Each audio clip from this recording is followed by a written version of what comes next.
Thank you for watching. Please like and subscribe to our channel.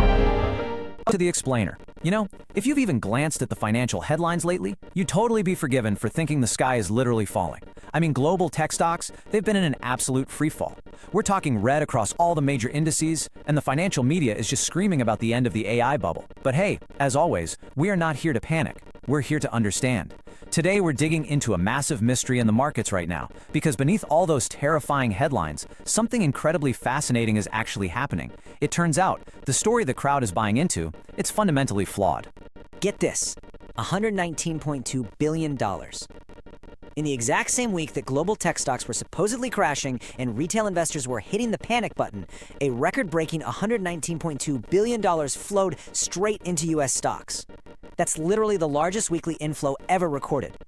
Just think about that contradiction for a second. The market is supposedly crashing, right? Yet we're seeing the biggest tsunami of incoming cash in history. No way that adds up. Okay, let's dive into this. When you contrast the absolute panic of the crowd with the calm, cool assessment of institutional Wall Street, a totally different picture emerges. Wedbush Securities, they're a huge player in market analysis. They aren't calling this a crash at all. Nope. They're calling it a, quote, healthy pullback within the broader AI boom. They definitely aren't running for the exits. So, the market is sending out these massive mixed signals, leaving your average investor completely caught in the crossfire. But today, we're going to play financial detective and decode what's actually going on. Which brings us to the $11-19 billion question. If the tech sector is supposedly dying, where exactly is all that historic cash going? It hasn't just evaporated into thin air. So our theme for this explainer is super simple: follow the money.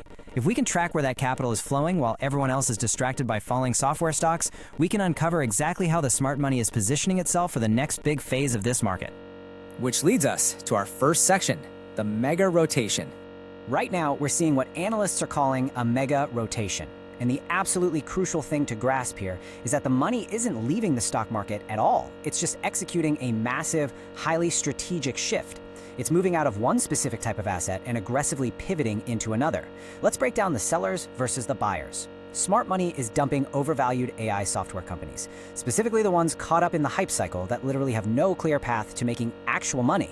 They're also ditching consumer tech that's facing heavy regulatory pressure, like the new enforcement of the EU AI Act. But look at what they are buying. They're buying the physical foundation of the AI revolution.